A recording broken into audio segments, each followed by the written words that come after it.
everybody. Welcome to the Alberto Crane Show. I am not Alberto Crane. There's a reason for that. It's because he's the guest today. So really excited to be here. I always saw you at the in-house, and I was like, you know what we should do? I wonder what he'll say. Because I know there's we have a few different locations outside of just Burbank, and there's people who know your name, see the picture, whatever. I talk, from time to time about my experiences here, but they don't know you. And so I just I thought it'd be really cool since we have, one of the things I tell people I like about Legacy is it's an organization, just like larger organizations, but it's not so large you get lost. And so I think it would be really cool for them to hear a little bit more about you. And you're always on this side. And it was funny when we walked in, I think you were starting to come over here and I was starting to come over here. It's like, no, you, you're on the other side of the table today. So I wanted to get right into it. I wanted to ask you. Thank you. Oh, yeah. A pleasure and honor. Yes, I built this all myself. So it's anyway. What I wanted to do is get right into it. Okay. And I had a few questions I was thinking about that I wanted to know your answers from in regards to jiu-jitsu culture first, and then I was going to move on to some other subjects. One of the things that is common in jiu-jitsu that with a lot of other martial arts is the belt system. And it's something that I think a lot of people in jiu-jitsu have a very strange relationship with, because part of our culture is you don't really ask about them. In fact, I know there was old stories of at my old gym when I first started, like, oh, you asked about belt? That's one more year. You just, oh man, you dug your own hole deeper, And so I think there's sort of I think people are hesitant to ask about them in terms of what they are and what they mean. And I think it's also interesting too as a topic, because I joke with my students, because there's a large portion of us who say belts don't matter. Oh, it just holds my gi closed. Who cares about stripes, right? But those also seem to be the people who, when they get a stripe on their blue belt, first thing they do is post a picture on Instagram. I'd like to thank God and my professor for the, whatever. And to me, it's like, pick one. Does this matter to you or does it not? And I wanted to know first, before we get deeper into that, and this is purposely a broad question, what is a white belt? What is a white belt? I think somebody that had the courage to show up and to try to become better and learn something that they're not going to be good at. And what are some white belt responsibilities? What should that person be doing in that year and a half that they're a white belt? I think, not worry about winning and losing, just showing up, getting a routine, getting a schedule, and sticking to it no matter what. Okay. So if it's twice a week, if it's 3 times a week, if it's 4 times a week, whatever, just be consistent, because that's more important than coming in every day for 2 weeks and then not coming in for the next 2 weeks. The rhythm is important. Yes, so get your schedule down, show up for those days, be humble, don't worry about winning or losing at the beginning. Just worry about getting better, learning technique, right? Learning technique. Okay. What is a blue belt? What is a blue belt? A blue belt blue belt is somebody that has some of the basic things beginning to understand, right? Positioning, you start to have a game, if you're a good blue belt, right? Somebody that is starting to have, understand the game and has some skills. Right. You can beat if somebody comes in off the street or whatever, or you're going to be able to handle them even if they're much larger than you. Is that part of the definition for you? Because that's for a long time that was in my mind of a blue belt is someone, if I or somebody else promotes a student to blue belt, the expectation is that means that student they can beat should the be white able belt. To, it's a great question. It's a great follow-up question because blue belt, there's such a big range, right? Blue belt is like the largest or the longest time that you're in a belt, usually, usually. So a beginner blue belt is a lot different than a seasoned blue belt, right? Somebody 2-3 years in the blue belt, right? Yeah. So it's just to say you're a blue belt it's big difference, right? So that's a great follow-up question. And if you're a blue belt, yes, you should be able to beat a white belt. Most white belts. I mean, if there are some, national champion, NCAA wrestling champion, it's different. Downey's but yeah. But overall, the average people, right? You should be able to beat them. Yeah. Okay. And maybe a brand new blue belt. I mean, depending on your athletic capabilities, right? Yeah. But overall, you should be better. Yeah. And so Of course, you also factor in the age and Right. the person where they're at in life, their responsibilities, how much can they train? Yeah. Are they hobbyists? Are they depending where they're at in life? In other words, the 45-year-old mother of two is not going to be held necessarily to the same standards as That's someone who played. but listen, for all of us across the board, if you're Pat Downey, if you're a high level competitor or just somebody that's doing it to become better, like the bottom line is training, showing up is going to make you a better person. Right. And so you touched upon something that I guess I haven't thought about in a while is the one thing, because all gyms are different in terms of their promotional criteria and stuff, which is something that I think we agree makes jiu-jitsu unique, is there's not a set, you must be able to do this, and this to get your new belt. It's a lot more subjective and a lot more up to the instructor. Why do you think blue belt is the longest of the color belts? What is it about blue belt that makes that the longer and harder journey? I think it's just tradition more than anything. I think it's just that's the way it was set up. That's just how it's been. From the Gracie family to the, just thought that's the way it's been. So then what to you is the dividing line between a seasoned blue belt and a purple belt? I mean, the obvious one is the time, the time on the mat, right?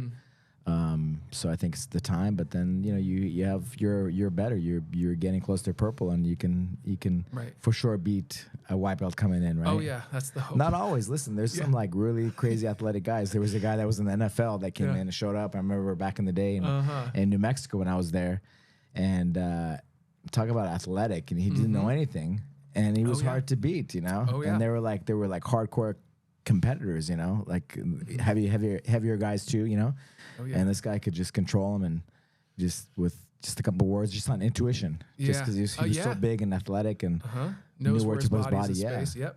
I had that experience one time. I was visiting my original professor, Higan Machado, one time, and there was a blue belt who was an NFL player who was on a team. Yeah. And he was probably 190. I was maybe like 170 at the time. Brown belt to blue belt. I eked out the victory. Yeah. Like on points. We had a guy from the Philadelphia Eagles right here. Like a big guy, really big guy, and just same thing. He had guard game because I think he hurt his foot or something. So he had to play guard, but he was able to keep training because of the guard, right? Yeah. He didn't have to be on his feet, but he was so good.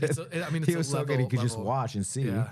Yeah, exactly. They can watch and they can see and they can take in things that for someone like me who's not a natural athlete, that it's just they can do things and understand things in ways that I'll just probably never understand. But the thing I remind myself when I say, for example, I have a really hard time with that incredibly athletic, maybe professional athlete blue belt, and like, oh man, I barely eked out a victory, and I kind of get down on myself, and then I remind myself, well, what would that fight have looked like if I didn't know jiu-jitsu? Yeah, I would have been destroyed immediately. Yeah, for sure. It's not a kryptonite that can defeat anybody. I was just talking to somebody before we just met, and we were just talking about how our biggest opponent isn't the person we're competing against or training with. It's ourselves, right? Mastering ourselves, our thoughts, our bodies, our feelings, our emotions, right? Yeah. Negative self-talk. Yeah. And so it's us mastering ourselves. That's the biggest, like win, right? Yeah. And so are we getting better? Are we becoming better people because of it? Right. Not to, repeat the same thing, but it's the truth. It's the truth. Yeah. I mean, I remember, I think it was a Carlson Gracie quote where he's like, saying to his fighter, I think it might have been, NHB, which, the old school MMA, right? But you may or may not win this. Can you hear the audio? Good? Okay, cool. Yeah. So the Carlson Gracie quote went something like, you may or may not beat this guy in the ring, but what I do want is when the match is over, he never wants to face you again. And that really stuck with me because I don't win all my matches, you know? Yeah. But did I put this guy through the ringer and did I make this person work to the point where like, oh man, I beat him last time, but I really don't want to roll with him again, It's a beautiful thing, right? Because we make each other better. Right? You have a good environment, a good culture, right? We make each other better. okay, I lost, or you, a good job, man. Good job, Bryan. Man, Yeah. great work, dude. You've been working hard. Yeah. Man, it's really showing. But next time, you know, I'm gonna I'm gonna bring it, you know. Totally. But it's like, it's, you know, we make each other better. We try to kill each other. We try to really get each other. Yeah. But it's that's the magic, right? Yeah. We're all here getting each other better. That's why at the master, like the worlds and then the master worlds, it's different because the master worlds, the guys have been around for a long time, the black belts, you know, and they're just so grateful for the opportunity to compete with somebody else, and that opponent is the person that brought out the best in you, right? It brought out the best in them. Is there a big skill difference? For example, you know, like looking at say Masters World. I'm going to be 40 next month. So let's use the word 40 or the age 40. Okay. So Masters 2 or 3 and up. Yeah, I think it's 3. I think it's 42, right? The Master 3. Is there's a big? It seems to me. I'm just maybe it's more of a question. I'll phrase it as a statement. To me, it seems like there would be a big skill gap between a 40-year-old brown belt and potentially who you'd be facing in competition as a 40-year-old black belt, because that person could have gotten his or her black belt at 18, and they have, you know, multiple degree, like more degrees than you can count on one hand potentially. Is that true? Is there a huge, in terms of the Masters division, a huge skill gap sometimes 100%. between brown and black? Brown and black is huge. Because you have the ability to go with these, like, you know, legends, right? Right. In the game, because they're still there, and everybody's so kind of humble, right? So you're able to compete against these guys, and the brown belt is a lot different than they the may black have been belts. training only 7 years, 8 years versus someone who's been a lot of them, not a lot, but many of them still compete, right? Yeah. Yeah. Like the Alshon Isoka, who was an ADCC champion and world champion, and you know all these Saulo Ribeiro, Chandra Ribeiro. Yeah. You know. Yeah, it's pretty special to watch. So I guess you could probably predict next question. Difference then between purple belt and brown belt. Purple and brown. I think purple, like you're good. You're good. You know, you're expected to beat white belts. You know, at least this is the OG. This is the original. Like you're really good. You know. Yeah. Honestly, back in the day, even blue belts, a world-class blue belt, you're giving a black belt, a world-class black belt, a hard time. Yeah. The big difference is at the tournament time, because they don't have they can't control their emotions, they can't control themselves. That's what I found. Blue belt, world-class blue belts, and world-class black belts, man, the difference was not that much. Right. But in tournament times, they were totally different. It's a gap of wisdom, it sounds like. Is that really the difference then? Because you're right, self-control, blue belts, you know, just the experience, right, of being out there, being able to control your emotions. Right. I think, you know, and just whatever the tactical things that go into it. Yeah. But big difference on the tournament time. The first person that comes to mind when you said that was, rest in peace, Leandro Lowe. Yes. An expert at the rules. Mm-hmm. I mean, I would expect someone with, say, 8 world titles, for example, to be winning by submission left and right. And you look at his record, it's 2-0. It's 3 advantages to nothing. It's 4-2. They know how to win. They have experience. Absolutely. Only being putting in the out tough enough matches, right? Yeah, only putting out enough to get the win.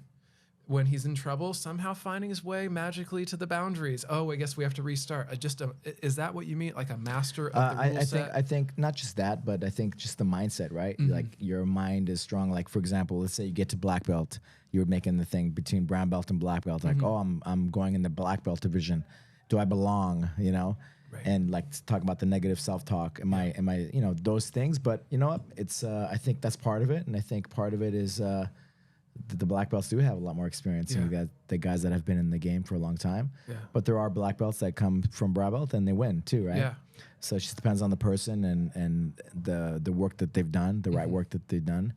But I forgot where we started, purple and brown. Yeah, right? just purple and brown. But I think just going back, you know, I think it's not that much difference. You know, it's just the wisdom and you know, in tournaments and but even on the mat, like world class blue belts, purple belts, it's not that different. You know. No. I remember that. You know, I remember that it was it looks like completely different. In most of the matches, if they would match up, and there used to be a Team Brasileiro in Brazil, it was one of the majors. You know, it was like the Worlds, the Mundials. You know, the Team Brasileiro. So it was so you have 5 guys on a team, and whoever wins 3 of the matches moves on to the next round. Is this open weight or is this? They had a lightweight division, which was 175 pounds or 170 pounds. I think something like that. Yeah. Middleweight 173 pounds and below, and 173 and above. And I'm a lightweight, so I always did lightweight. Except for 1 year, I decided it's like I'm not gonna cut weight. I was like 180. I'm gonna go heavyweight. And I went against this guy Esfia. He was like in the 80cc. He was like 300 pounds. You know. Yeah. But I did play deep half with him. Okay, and I almost swapped him. I did, and I almost got him. You know. Yeah. Are you glad that you did that? In hindsight? I did. Yeah, because it taught me it gave me a lot of confidence. I want to win. You know, I want to win. So I think at the time it didn't, but when I look back at it now, like I've won, you know, at purple and black, you know, actually we were the first ones to ever win it for Gracie Baja, the lightweight division for the purple belt, and then for the black belt with Draculino, the Gracie BH, you know, the Team Brasileiro.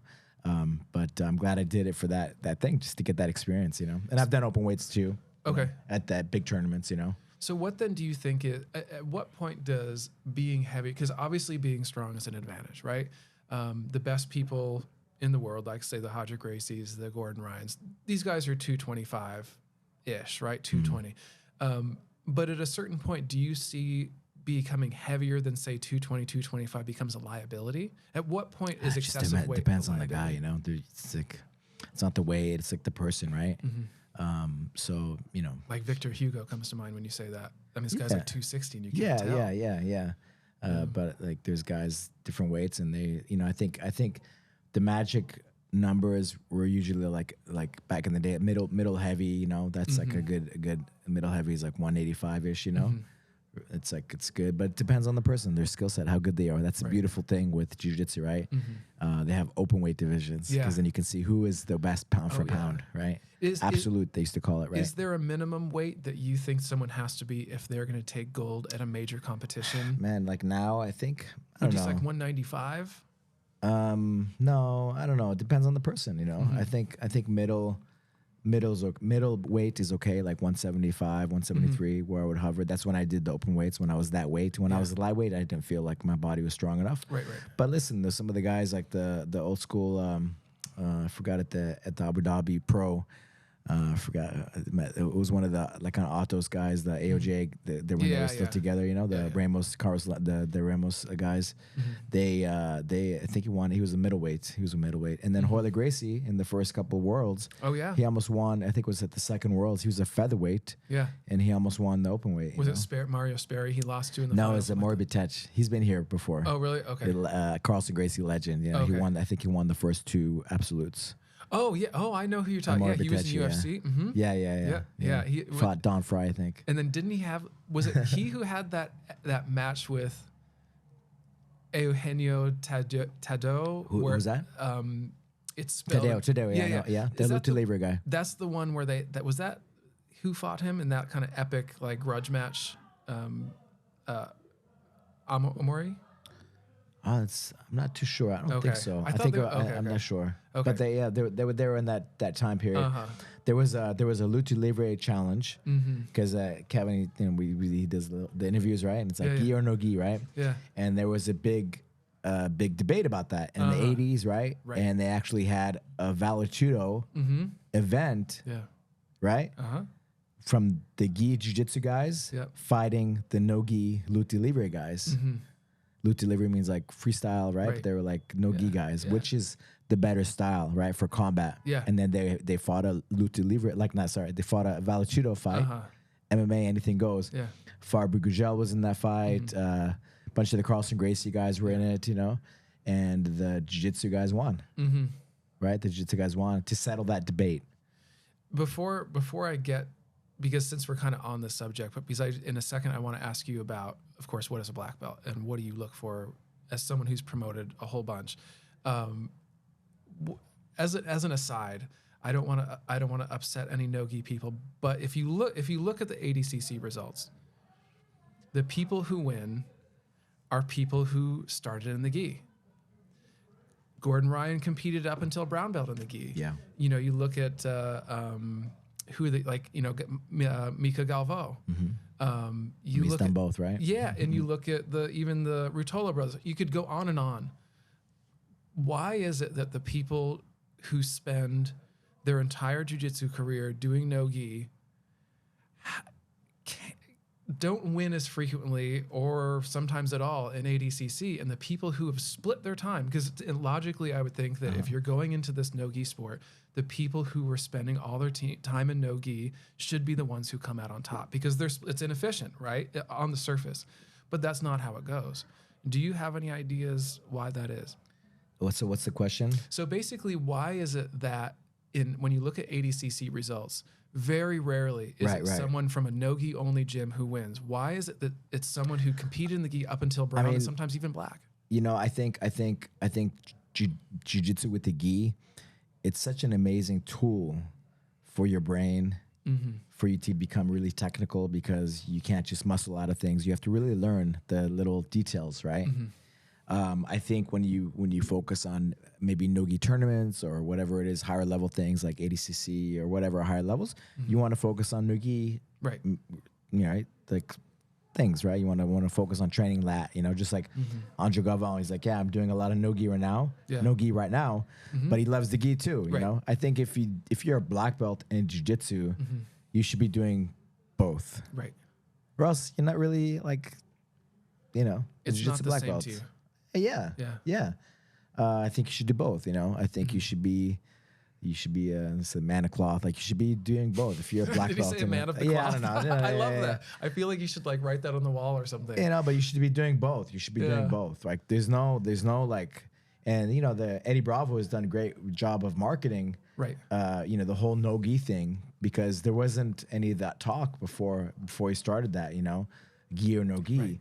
It was him doing like, oh, it's a waste of time, this and that. But he also did the gi, right? That's how he started. He would wear the gi pants in competition. Of course, So I think gi is such a great tool to learn jiu-jitsu. Yeah. Because it makes you more technical, it makes you more, just makes you better. And as a lifestyle, there's just so many more things that you can do. Right. Like, and keep learning, keep adjust, and you can go from gi to no gi. There's just more tournaments you can do. So I think you should do both. I think you should do both. And I think to answer your question, the people that are winning the ADCCs, for example, it's a jiu-jitsu grappling tournament, right? I think that piece developed their brains. Yeah. The little subtleties, right? The technique, it made them more technical. And because they had that, they were wired that way. They got wired that way. They were able to execute that at the highest levels in gi or no gi. Right. And so, do you think there's an aspect too of, for example, when I'm training no-gi, there's been a couple times with my students who are rapidly getting really good, where in a no-gi situation, I've used sweat to get out of something. In the gi, the friction of the cloth on cloth. Yeah, not that easy. If you don't do it right, it's not going to work. Right, doesn't matter how sweaty you get. Is that an aspect of it too, do you think? You have to be more technical. You have to really be able to, for sure. You can slip out. You can be more athletic. You can get away with things, right? Being athletic, or you can get away with things. So what are your thoughts on? You have to slow things down. Yes, it's slower. Like no-gi's faster, and I get it. And like I said, you should do both. But I think it's nice to have options. What are your thoughts on, and this is weird coming from, like my favorite moves are cross collar chokes, for example. I like a spider guard and stuff like that, which is super gi reliant. For some reason, personally, I have drawn a line at, say, like worm guard stuff, where I'm like, this is too much. Do you know what I mean? Like, I tell myself, I go back and forth, like, this is for fighting. In the end, that's what we're doing, right? And using lapel guards this isn't even related to fighting anymore, because it's not going to happen. I hear you. But at the same time, it's coming from a guy who plays spider guard and does cross collar chokes. So of course I'm being a hypocrite when I say that. Do you have a line where you're just like, you know what, this has gone too far? I hear you. I hear you with the self-defense aspect, the fight aspect of it. But somebody that's fought professionally for 10 years, like, man, I love it all. It's cool. It's fun. Like, why not use the lapel? Why not do lapel guard? Okay. I used to call it worm guard, right? Oh, and whatever guards, why not use lapel guard? Why not, Okay. And I find myself playing around with it, and it's fun. And if it's inverting and tying people up, like, I want to try this out. Why not? Okay. Yeah. Why not? And I have to say, like, the philosophy I've taken from like Draculino and stuff is just hey man, like maybe I don't do it, but I'm gonna try to understand it, you know, Right. and I'm gonna have like a blue belt or whatever, white belt even, show me like, hey, how do you do this thing? Right. Or one of our black belts, you know, hey, how do you do this Barambola better? How do what's this? What's that? I'm not like, I just want to understand. So if somebody asks me the questions, then it's just for myself, right? So do you have that division then in your mind of, because I think I do, where, for example, I feel confident in teaching the basics of half guard, but for me personally, my body type, which is long and skinny, for me, it feels like a position that's not good for me in terms of it's not utilizing my physicality that everyone is different, right? Do you feel then that it is the responsibility of a jiu-jitsu instructor to pretty much know everything, because your students are going to come all shapes and sizes, right? Is it an obligation for a black belt instructor or just a black belt in general to be really good at his or her game, or do they need to know everything but only utilize a certain amount for themselves? Do you know what I mean? Should they be able to teach everything? As an instructor, I think the more experience, the more tools in your toolbox you have. I mean, that's your job. You want to do your best. You want to be able to give all you can give to your students, right? And if you don't know something, then let's learn it, right? And so I think that's the attitude that we should have, right? We should know everything, learn everything. Like you were asking me about that Team Brasileiro, what did the heavyweight division, the absolute division, pretty much, right? Going against the guy at 300 pounds. And looking back at it, it was great because I got cool experience doing that, right? So yeah, the more tools we have in our toolbox, the better we can do for our students, the more we can give to them, and ultimately we want to bring out the best in our students. So I think as a teacher, we want to be all that we can be, so we can help our students become all they can be. So I guess that kind of leads to the last part of this section here. The last belt I've not asked about is black. Before I ask what is a black belt, how many would you say, if you were to guess, how many people have you promoted to black belt personally? I made a count. I have to maybe recount, but I think it's 115. Yeah, around that, right now. Yeah, that's crazy. And what's crazy about it is that maybe, when was it? 2010 maybe, so 15 years ago. Yeah. One of my like private students, he told me, he's like, oh, one day you're gonna have 100 black belts. Yeah. And to me that was just so crazy. Yeah. Because at that point I had maybe like a few. Did you believe that, or did I didn't? I didn't think about it. I just kept loving and giving my all. Doing my best. I didn't think about it. But I guess he. I just remember that it was kind of so far out of my just reality that I could even visualize it, or I couldn't think of that happening. And here we are. And so when in that process of those approximately 100, because that's a lot of years, right? Yeah, being with a lot of people. Oh yeah, and I'm sure it's a lot to keep track of. And so, having had that much experience, what advice would you give to someone who is about to get, I guess it's a second degree, right? Who's about to get that? Maybe they have their own gym or something like that. What should that person look for in the process of deciding, is this person a black belt now? It's a great question. I think it comes down to character, right? Like going back to the beginning, what do we want? Like, it's a tool for us to be the best version of ourselves, right? Like martial arts, jiu-jitsu, right? Do we agree on that? Yeah. Yeah. So I think just going back to that basic understanding, have they done the best? Are they the best version of themselves, from all the years that you've been together with them? Have they really pushed themselves? Have they really brought out the best? Have they gone out of their comfort zone? Have they done, all these different things to show excellence? Right. And that's what you're looking for. So, because there's some people, and by the way, I don't agree with this, but there are some people who say, I'm going to have students who will never, ever, no matter what they do, will ever be a purple belt, because they cannot do that. These athletic expectations, or you know what I mean? I don't feel that way. I never thought about that, even when I was young, because I started teaching when I was really young. I had to school when I was 23 years old, and I was at the top, one of the best in the world, Right. And I never thought that way. I think I always thought about, is that person doing their best? Are they really pushing themselves? And it was hardcore. Everybody in my school competed at that time. I expected the best, the most out of everybody. Right. And we competed. We went everywhere. We did everything. And maybe some people, like, they don't, but they're trying, right? They're trying. and it's the effort that's everything. Because I feel the same way. I feel like the belt should It's be being relative able to the to person. being able to be okay with failing and learning from that failure and picking yourself up and trying again. Yeah. That's so big. That's everything. You said a word that I was actually going to ask you about later, but since you said it, you know, I think a lot of people think of when they see someone who's accomplished things of significance in any sport. You know, what we see is the podium. What we see is the, you know, this at the end of the match and whatever they're going to do. And so I guess that being said, what is your relationship as someone who has accomplished notable things in a few different sports? What is your relationship to failure? Oh man, like it's everything, you know, like my relationship to failure, that's how you become good.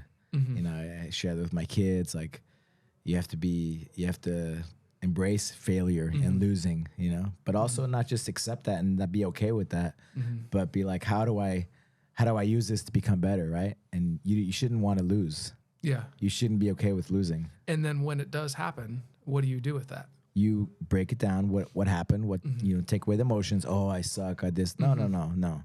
What happened? What can I do to not have that happen again? Break it down. Use it as something to get better. And if you do that, you're winning. I heard you're going to become great if you do that every single time. And I heard, I think Keenan Cornelius said something really similar. I was watching one of his like commentaries on his YouTube channel a few years ago, something like that. And he was commentating a match that he ended up losing, which he's not used to because he's great, right? And he said like, it was something like, he just brushed it off. And this is where I lost 2 points. It was a technical error. No problem. I'm just going to, that can be fixed. Great news. That can be fixed. And he just moved on. And it really surprised me. I thought that he was going to be drinking himself to sleep or something. You know what I mean? There was a great commercial. I forgot what brand it was, or what. I think it was a Nike commercial, and about the guys having a short memory, like taking these game-winning shots and missing it, and they just forget about it, you know. And so I think just being like, okay, it happened, I lost, whatever, you know, whatever. Let's win or lose, actually. Win or lose, you should be like going back and like, hey, what did I do wrong? Right. Spending a little time and then trying to become better from it, you know? So should the relationship to failure be exactly the same as the relationship to success? And what I mean by that is we have a student who's pretty accomplished in judo, a child at our Pasadena gym that we share. And his dad is there, always taking him to practices, much like you do, and we're going to get to that too. And the kid brought his medals and his belt. He got a belt too, and it's like that was really cool, right? And then I was like, oh, so, and I said to the dad when the kid was in class, like, are you going to put that on the wall? He's like, no, he put it in the closet where he can't see it. The past is the past. Do you have to do the same thing with success as you do with failure? It's like, okay, here's my medal, I'm really happy, and then just put it away and just forget about it.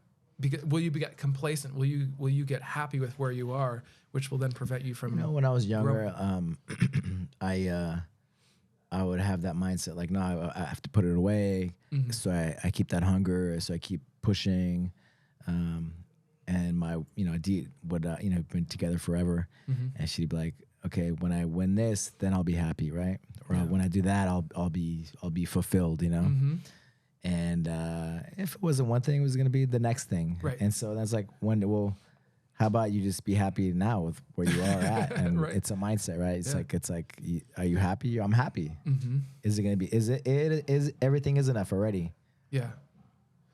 And so I guess, so, you know, a lot of the top athletes, right, they have like something wrong with them in a way, you know? I was just going to say that because I said that to my wife, because my wife, although she, you know, she stopped at purple belt because of physical issues or whatever, but she won, she got third place at Pan Am's as a white belt or whatever. And I was thinking, because she's very aggressive and she's very, you know her, she's tenacious or whatever. And it's weird you say that, because I was thinking, I was like, you know, I was looking at her and like, why did she do so well in a positive way?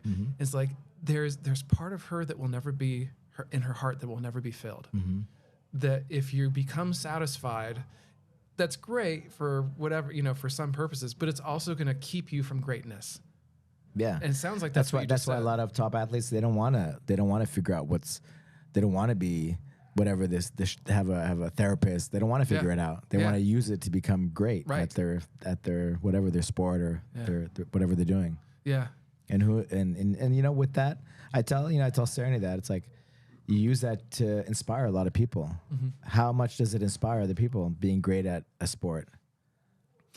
And so I guess And that it inspires a lot. It inspires a lot of people, right?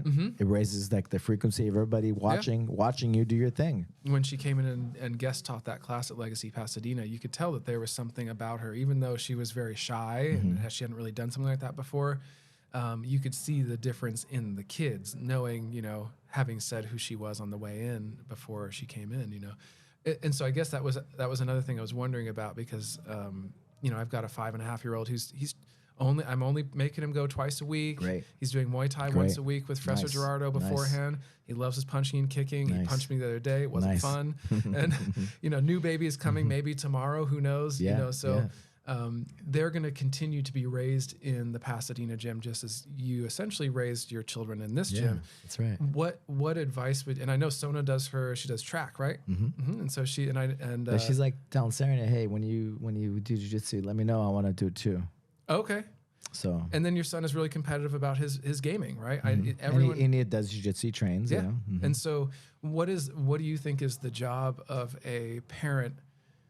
You know, because I think what we don't want to do is put our dreams onto our kids. We don't want to make them do something for us rather than doing it from themselves. We also don't want to push too hard, but also you don't want to push not enough either. And so what have you done? Could you share, people listening or watching, yes, you know, the degrees that you have and a little bit of your experience? Because I think it's interesting from where you're coming and you're asking me these things, right? Yeah. So I was a teacher for 8 years, did master's at USC in education, and then another master's at USC in marriage and family therapy. And so that's why a lot of these questions have come up, because it's I was imagining, when I was thinking of what I wanted to ask you, I was imagining what kind of like you know, if you were to randomly search up a podcast on YouTube, what questions they would be asking you. To me, it would be like, oh, tell me about the time you won this. Tell me about the time you won that. And to me, it almost is like a parallel with like when I was starting in jiu-jitsu as a kid, my craving wasn't to know all of the moves that a purple belt knew. My craving was to know, what is this person thinking at this given time?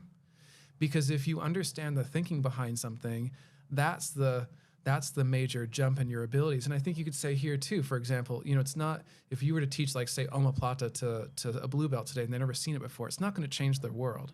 But what you would change their world with would be like, notice the positioning of his shoulders and where they are. If they're square, then it's not going to happen. I'm just making stuff up. But if they're square, then this isn't going to happen. But that's made them vulnerable to this in the other direction. If they turn to defend it, now they're vulnerable in the opposite direction. And so to me, it's the moves are less important, and it's the thinking behind them that is everything. And I feel like that's true with everything, which is why I want to ask you that question about how do you strike that balance between pushing too hard and not pushing hard enough with your children. I've spoken to a lot of the Gracie family members and people that have grown up on the mat, right? And I always ask them like, well, what did your parents do? How was it growing up? And they remember jiu-jitsu as something fun. Right. And it was just play. And then when it was time to, you know, maybe adolescence, 12, 13, 14, he gets more like, you know, more competitive and everything else. Of course, some kids are more competitive than others, and maybe they want to go do it earlier. But you know, USA Wrestling has some great courses, like when you do some of their things, and they have a lot of data, right? And they tell you how many tournaments you should have your kids in when they're at a certain age. Right. And it's always like you want to have them become more serious when they're 12, 13, 14 years, and that was my intuition with my kids, right? It was, so before that, it was just like I didn't actually put my Serenade into any tournament until she asked me to. Right. She actually they did some in-house tournaments.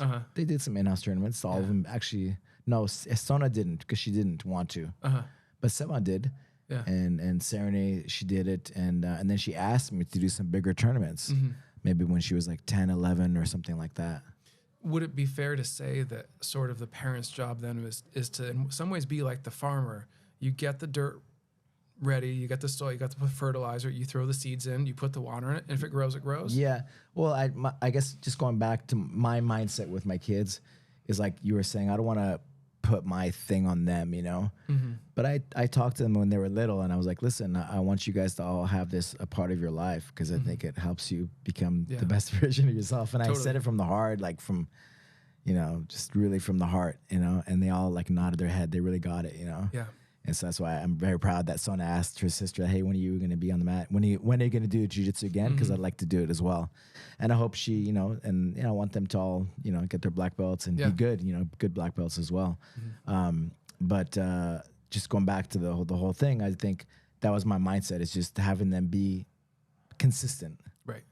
Have a goal and then just be consistent, because I want this to be a part of their lives rather than them winning anything, right? Yeah. And then Serenade has that competitive, you know, that gene, whatever it is, you know, she's wired a certain way. Right. And we ended up doing a tournament every month for I don't know how many years. And she was the season champ in Jiu-Jitsu World League she was like the top kid, you know, like in so many years, and dominating and winning everything. And And so how do you as a parent, when you have... But it was from her, right? It was from her like wanting it. And now it's like, I have to be, you know, I have my know-how, my experience, right? And so I just try to like, you know, give space.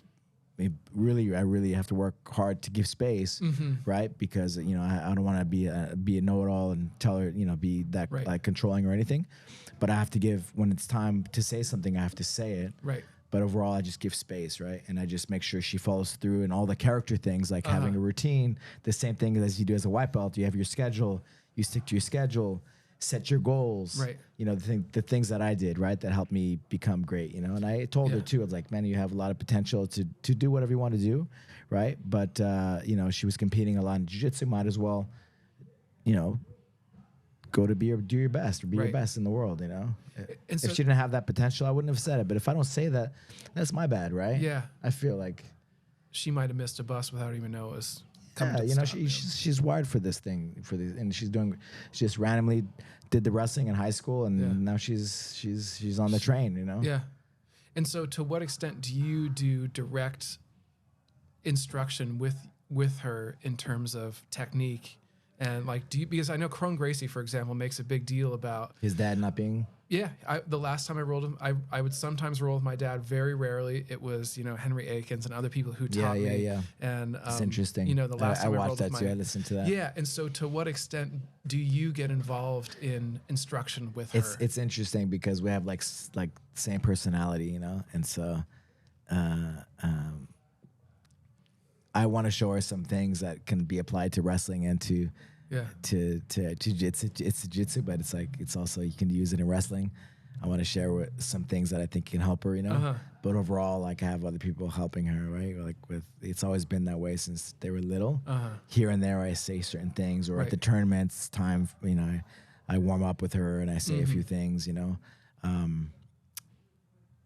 But yeah, I always listen to Hawkson say that with the dad, and it's just because it's like she wants to do her own thing, you know. Yeah. She wants to forge her own path. Right. You know what I mean? I do. And if it's me, like, I don't know, like being that person for her, it takes away from her path, you know. You know what I mean? I do.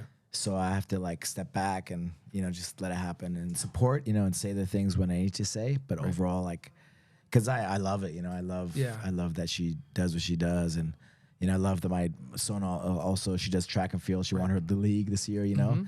It was great, you know. So she's fun forging her own path too as well, you know. So how do you then? Because to me, I'll say it. For example, like my older son Leo. Let's say that he ends up being really good at jiu-jitsu and something like that, and then the new baby Mateo, you know, assuming everything goes well. Crossing fingers, of course. And he gets into, he wants to be a chef or something like that. You know what I mean? And because I have jiu-jitsu in common so strongly with Leo in this example, how do you avoid giving too much attention or too much praise? Right. And then neglecting the children like who don't have that. You know, I took Savon to a Fortnite event. You know, it's not 'cause he's into gaming. Yeah, and you know, like when I was his age and my parents or my mom didn't support what I was doing, like eventually, she wasn't too keen on it at the beginning, you know. But if I wouldn't have, you know, if she wouldn't have supported or been against it, like I wouldn't have been doing. We wouldn't be talking right now, right? Right. So I think it's hard, right? It's hard, especially because my background. So I gravitate towards what she does. Mm-hmm. But luckily, I have an amazing wife and mom, of our kids. Yeah. And so she helps me kind of balance things, and Okay. I just make time for everybody. Yeah. It just happens that Serenade is in the field that the combat Yeah. world. Mm-hmm. So I happen to just kind of gravitate towards it, a little bit more. So not to. But make I definitely don't. I put time into all my kids, and want them Right. to be their best. All of them in their own And whatever they capacity. choose. Yes, exactly. Yeah. But I do want them to have jiu-jitsu a part of their life. Yeah, of course. Well, we're In all some secretly capacity, hoping, yeah. maybe if you did go out there and you were good, that would be okay, But Yeah. no, I I'm mean, the it's same. okay. It's okay. I'm the same. But I think like going back again, saying the same thing, but being the best helps you be the best version of yourself. I really believe that. Mm-hmm. And so I guess not to get too therapist-y or Freudian on you, what then, speaking of childhoods, led you to the path to jiu-jitsu growing up that made you feel like, I want to do fighting. I want to fight. I mean, my mom's brother was a state champion wrestler. He was also smart. They're all really smart. So I think maybe some of that is kind of a little bit genetics, right? It's like in my nature to grapple and to be physical. Yeah. And I think my dad not being around when I was a kid, I think the jiu-jitsu brotherhood and the jiu-jitsu, like the man Right. kind of part of jiu-jitsu really fulfilled me. Yeah. You know what I mean? I do. I had the same because my mom would be in one room watching the basketball game, like cursing at the screen, and then my dad would be in the other room. The joke I always say is I walk in, he's watching Project Runway. I don't agree with that scarf. I don't think that, like that. And so, not to knock him because I got a lot of like emotional intelligence from him and like an artistic eye to a degree. But I felt the same way. When I went into that room, there was something about being around sweaty, gross people that was good for me. And it sounds like maybe you had a version of that for you. 100%. Yeah. Just that mentoring relationship. Like we have the power to my mom, my uncle, the wrestler, his daughter, she was like a high level counselor, and she'd always tell me like the coach, teacher, has all the ability to have one kid go one way or the other, like go in the right direction, right? We have the power. And so us as men, right? A lot of kids don't have their dads around. Right. And so we're so powerful. We have so much power to influence these kids in the right direction. And so I don't take it for granted, like all the kids, from the little ones to teenagers to, I love our teenagers and men all ages, right? We have Savage, who's 8 years old, like he's like my dad, Yeah. but we all like, it's like a brotherhood, Yeah. And we all need this like, I'll say man's club, but we need like these men, like these men around us, we need this. Yeah. I need it. Yeah. And so what then, you got into this in the United States in jiu-jitsu? Yes. After high school, some friends of mine were You started doing late. it. Yeah, I was 18. That's Yeah. really late. Yeah, I think yeah. Cobrinha started at like 17 and people, or like Yeah. 19 and So, people but like, I was nice because I worked so hard and I, Yeah. immersed myself and went to Brazil, and I was able to catch up with all these kids that were, they grew up doing jiu-jitsu. And there was many that I was able to beat and stuff and do. that Do transition. have the world because I was right at that Yeah. cutoff, where I could like work my butt off and really do it. It was cool. There's some wrestlers too that were like Olympic world class.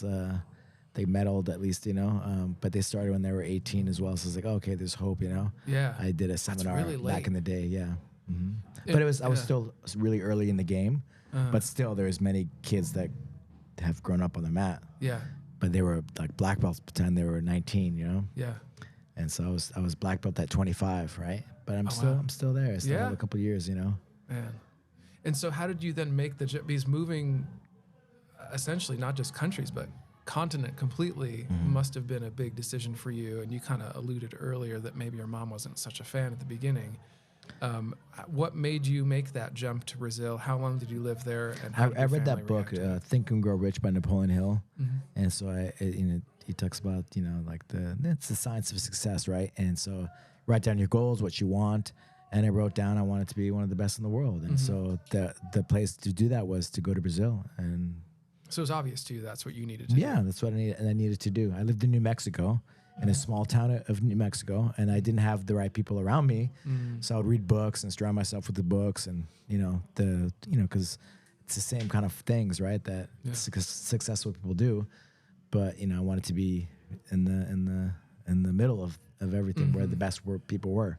And so I moved down to Brazil. I went to Rio de Janeiro first, and then I met Draculino, and I really liked the gym that he was starting in Belo Horizonte. There was only whites and blues, a few blues, like Sururu was a blue belt, I think. And you were a white belt at that? I think, I'm not sure. Maybe I was a blue belt, but he was his first blue belt, Sururu was, Oh, really? Yeah. And so he was just starting the gym. And so I went down there, and I really liked the vibe, and I really liked just the environment. I liked Draculino, how he's so technical, and I just liked the environment, And the Gracie Barra, the Rio de Janeiro one, it was like the who's who of black belts. It was like the best in the world, at that time. It was like all different games, different styles, very creative, and Draculino was, he was the black belt, but there was only whites and blues. Right. But it ended up being one of the best schools in the world, the Gracie Barra, the Belo Horizonte, And it was just my intuition of liking it here, and sure enough. And you learned the language on the fly there? Did you know anything before you went? No, I didn't. I spoke a little Spanish, but it was me just breaking down. It was before iPhones, right? So I had translation dixionaries, and I had a lot of time because downtime between training sessions. And so I would try to read the Gracie magazines and the jiu-jitsu magazines. Had that? Yeah, at the time it was the beginning. It was the beginning, yeah. And so I would look up every word because I wanted to know what it said. And so I would look up every word. Oh, this means this. Okay. And so I can read and write pretty well as well. Yeah. Because of that, but little by little I started to put it together, and then a lot of Brazilian Portuguese is slang as well, right? So you learn the slang by what's that? It makes it harder, yes. Yeah. But there's a lot of regular words too, right? And you at least understand the gist, and then the more you immerse yourself, So I would say that the Rio, the first 6 months was hard, a lot of alone time, right? And then I think the first year in Belo Horizonte was and there were some people that spoke English, right? Right. But a lot of alone time, and then after maybe a year and a half, I was communicating. Do you think that what is the importance for people in general to learn how to be by themselves? What is the what? Why do you think, and if you do, why do you think it's important for people to spend time alone? I mean, with or without the phone, because you bring up the whole. You're right. We have to clarify that. So no phone. The being okay with, watching paint dry, right? Being okay with your thoughts and I think it's very important, right? Like the phones and these things, like always having to do something, right? And before the phones, I had I remember there was the Nokia phones. They had that snake game. Oh yeah. And I have that tendency to always needing to do something, right? Whether it's reading a newspaper or whatever it was, But I think it's very important to just know how to be, just to be. Do you think that's something we're losing? That future for sure, with all the technology, with all the technology, with the phones, and just the world that we live in. 100%. It's so hard. These kids, I feel bad. It's to watch a whole movie. Yeah. To watch a whole movie is difficult for them. Yeah. Yeah. Sometimes they watch TikTok pieces of it. You looked over at Kevin when you were saying TikTok pieces. They say, I already watched the movie. They watch the pieces of the movie. Yeah. But it's let's say all, but that's the way the world is moving. It's speed, So what made As I was trying to say, moving into the shining, into the speed of light, So what pushed you to leave the relative safety of jiu-jitsu competition to something that's less safe, mixed martial arts? I never thought I would be fighting professionally. I never thought I would be doing MMA when I did jiu-jitsu. When I was coming up, I even did some interviews where I was like, I'm never going to do that stuff. That's too crazy. Yeah.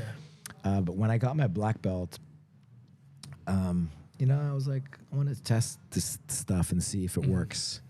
And so King of the Cage, which was a really big deal back in those days. I'd go to the reservation. It was it was like right next to UFC, right? Yep. The level, right? And so they were coming to New Mexico, and so Greg Jackson, I was friends with him, and I was like, oh, King of the Cage is coming to New Mexico. Yeah, I think I want to get on the card, and and test this jiu-jitsu stuff out and see if it works, in a real situation. So get in the cage. Yeah. And Turns so out it did, huh? yeah, I mean, yeah. So I had like the pans in March. I did the what did I have in April? Whatever it was. And then May I did the Team Brasileiro. In June I did my MMA fight, and then like July was the Worlds in Brazil, the Mundials. So I just mixed it in. It wasn't a clean break. It was intermixed. I did like in the middle of my jiu-jitsu stuff, I did my first fight. I was like, I'm gonna take him to the ground, right? And make it short, right? Yeah. But then, of course, like with time, you have to do everything right. And then the game has evolved too, right? Yeah. It was nice because at the beginning, it was still kind of style versus style in a way. Right. At the beginning. Yeah. Like early 2000s, like 2002, whatever. Yeah. But then, 2005, like and on or more, you have to know a little bit of everything. People still had their specialty. Correct. But you had to become pretty well rounded. Now, like you have to be good at everything, right? What was it like? I'm assuming, did you get a call from the UFC? Did someone call you on the phone and say, "Hey, you don't know me, but or how did that come about?" So my third fight, I fought for the King of the Cage title, and so what happened after the first fight, like I was like, "Oh, how much money?" It was like they're like $300. I'm like, "Oh, okay." Doesn't even cover hotel room. Probably. Yeah, I mean it was in the same. It was like an hour away drive, right? Okay. But it was like $300. Oh, okay. But you get a percentage of the tickets. Okay, that's something. Yeah, and so I was like, and they told me the percentage. I was like, okay. Yeah. So I went, and I put like $10K on a credit card. Yeah, the guy couldn't believe it, the promoter. And I sold all of my tickets, and then I went from the undercard to like the semi-main event. You made it happen for yourself. I didn't plan on it. I just did. Yeah, just whatever. It's my intuition. I just did it. Yeah. Because I knew I had been competing all over the world. Right. So this time I was fighting at home. Yeah, that made it easier in a sense. So I had a school in Santa Fe, and I just knew everybody in Albuquerque. Yeah. And so I did my first fight, sold all these tickets. Yeah. The main event was Dan Severn. Yeah, I remember that name. He fought Royce Gracie, right? No, that's not the picture of him. Among others. But Dan Severn, right? So I fought. Dan Severn was the main event. I was the semi-main event. And I won, and then they're like, "Okay, we want you to fight again, of course, because and then there was like, I was like, "Hey, can you pay me a little bit more?" Yeah. Like, sorry, there was an event in October, right? Yeah. It was funny, right? and then they're like, "Well, I tell you what, if you fight this next fight and you win, we'll give you a title fight." Okay. And their champion at the time was that Javier Vasquez guy. Javier Vasquez. I said that guy, Javier Vasquez. He was a great champion, right? He had just gone to Japan, beaten this guy named Rumino Sato. I know that name too. Who was the really armbar? Yeah, he was the first lightweight superstar, right? MMA lightweight superstar. He did all these crazy flying arm bars. It was before Aoki. I think he's a politician now. Oh yeah, I think so. Yeah, I could be wrong. Judo, right? He was like, he was like the guy. So Javier went to Japan and beat him. Yeah. And so then he was like really hyped up, and he had acted kind of like cocky towards me, right? Right. Like I was like, "Hey, how's it going? How you doing?" And he was kind of like just dismissive. Yeah. It was in New Mexico, so I felt very insulted. Of course. So the promoter knew that, and so he's like, "Listen, if you do this next fight, we won't pay you. We'll pay you whatever, another $100. Oh, thanks, right? Sure. But we'll give you a title fight." And I was like, "All right, deal." And so I did that. I fought in December, and then the title fight was in February. And so that's not much of a. That's pretty close together for an MMA fight. Yeah. Maybe, yeah.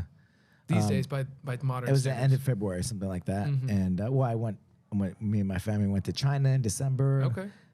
But I was really busy, and then after I beat him, UFC was knocking on my door because he was a top 10 guy. Like they in the called world. you on the phone, or They reached emailed somebody? Joe Silva was the matchmaker at the time. Was asking me to be part of That's cool.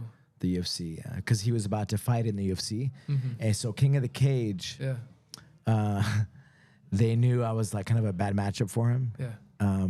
But well, I don't know if they knew that, but I know he kind of like acting a little bit arrogant with them too, with King of the Cage, because the UFC was kind of trying to get him because they were in competition with UFC at the time. King of the Cage, Yeah.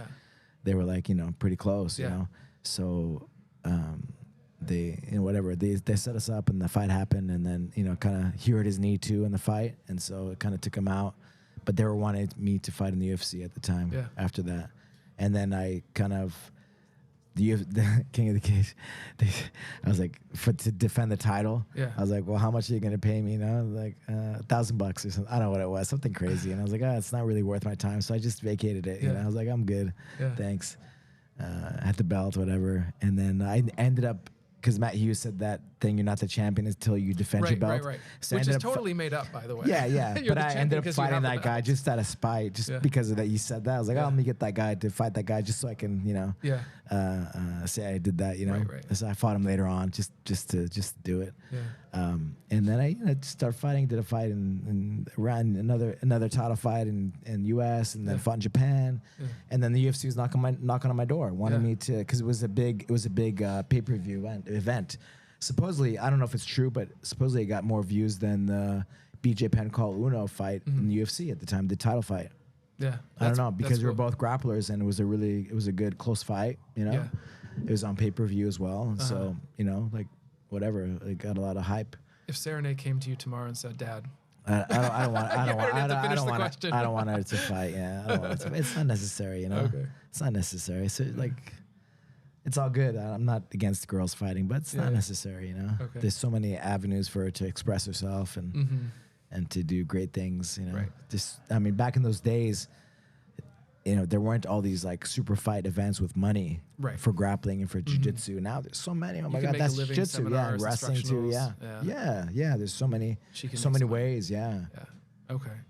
All right. Well, we're wrapping up. I have a couple more because we started on belts. I wanted to almost end on it. I got 3 more in my mind. Then I'm going to let you go. Okay. You're one day in the near-ish future are going to be a coral belt. Okay. Is that going to mean something to you? So this year, I think July, IBGF is I can get my 6th degree. Yeah. And then, but I got it like towards the end of the year. So if with Draculino and stuff, like it's towards the end of the year. But whatever, IBGF recognized it in July. And then in 7 years, I get my coral belt. Right. And so it means to me a life dedicated to jiu-jitsu. Yeah. I mean, man, Yeah. it's a lifetime of dedication to jiu-jitsu, Yeah. of helping others through jiu-jitsu, helping a lot of people through jiu-jitsu, Yeah. helping myself as well, because it helps me when I help others. But Right. what it's done for me, and sharing that gift, right? That it's given me. Okay. So yeah, it's a lifetime dedicated to jiu-jitsu. I think it's gonna be cool. I think it's the cool. That's why I have my wallet's over there somewhere. But that's why I have that. I've got the coral snake on there because I love it. I don't want a red belt because it means I'm gonna be dead soon. I don't. My. Did you calculate the numbers or the years? I'm gonna be not that anybody's counting, but I'm gonna be about 67 if I do everything right. I'll get Okay. that. Yeah. Not That's so bad. bad. I'll Yeah. still have a little vitality. Red belt. At red belt, you'd be no. At 67? 85, I'll be red belt. Yeah. I'll be red belt at 67 or something like that. That's pretty cool. Yeah. I don't know if this is a quick aside. I think that's a good age. That's a pretty good age. It's gonna look really cool on you. I'm sure It's I'll be legit, there. right? Like coral belt in my early Oh, yeah. 50s, whatever. Coral belt is awesome. That Or to me is the one mid-50s, that looks whatever. cool. Yeah, and then 60 was it 70 years more than early 60s? yeah, and something like is that. it that or 70s? No, it's mid 70s then. Yeah, I get my red it's belt, gonna which be is around legit. there. It's Oh like yeah, my grandpa, like Savage. Oh yeah, I'll be younger than Savage. Yeah, well, the before there was any kind of regulations at all. I don't know if have you heard of Carlos Rosado, the youngest red belt ever? Because before there was any regulations, Whose student was he? Carlson Gracie. Oh. Carlson Gracie was a 9th degree red, and he promoted Carlos Rosado to 9th degree red. Guess how old he was? Approximately I have no idea. I've never heard mid of him. 40s. Nah, Isn't that crazy? Yeah. But now there's regulations. You can't do that. But, you know, he got it. And but he it's got it legit. It's good because you're like, you have wisdom of age. And yeah. But that's right. I think they do a really good job. They've done a really good job with that, you know? Like there's no kid black belts, you know? You have to be I think that's so a certain age and then just all the stuff, right? Like red belt, you're a master, you know? You're a grandmaster. You're a grandpa, you know? You've done stuff, right? Okay, second to last question. Any regrets in your life? Regrets? I say no. One of the things that I tell Serene was I didn't set my goals high enough. When I told you I wrote my goals down, I wrote I want to be one of the best in the world. Yeah, you put one of. One of. You go back in time and cross that out real quick. Yeah. Why do you think you put one of instead of? I don't know. It was so far fetched. I was in a small town in New Mexico. Yeah. That's how far I could see, you know? Right. I couldn't see, you know, being a black belt was crazy. Yeah. Right? Back in those days. Yeah. And to become one of the best black belts in the world, that was crazier. Yeah. What? Like, there's no way. Yeah. So even that seemed far fetched, and I understand why. But now I would have been like, no, I'm going to be whatever. Like I would have. Yeah. You know, Hall of Fame, whatever, one of the best ever. Yeah. whatever. I would have set my goals higher. All right, last one. You ready? Greatest accomplishment off the mat in your life so far? It's easy. You know, it's like my kids, you know, my family. You're happy with how they turned out? They're great kids. They're great kids, you know. There's still a lot of work to do, right? It's, yeah, we all do. Got to guide them and stuff. But, you know, just you know, my son just turned 18 and watching him grow up has been, you know, nobody's perfect. We're all doing our best, right? And everything. But it's been one of the greatest, it's the greatest thing in my life, you know? You know? Yeah, I feel watching Sona win her league last month or whatever it was, and just seeing them do well and you know, just, you know, all the funny things as that teenagers do, right? It's so cute. It's such a, you know, all the different ages, right? As kids, all the funny things that they do, just to see them grow up. Like, I mean, and just have our amazing family, Edith, you know, having an amazing mom and wife and partner, you know, and all our endeavors is crazy of things that I sometimes do, you know, but just having my back. Yep. You know, so yeah, without a doubt, my family. Yeah. Had fun. Thank you so much. Thank you, brother. For trusting me with this. All right, we'll see you soon. Yep.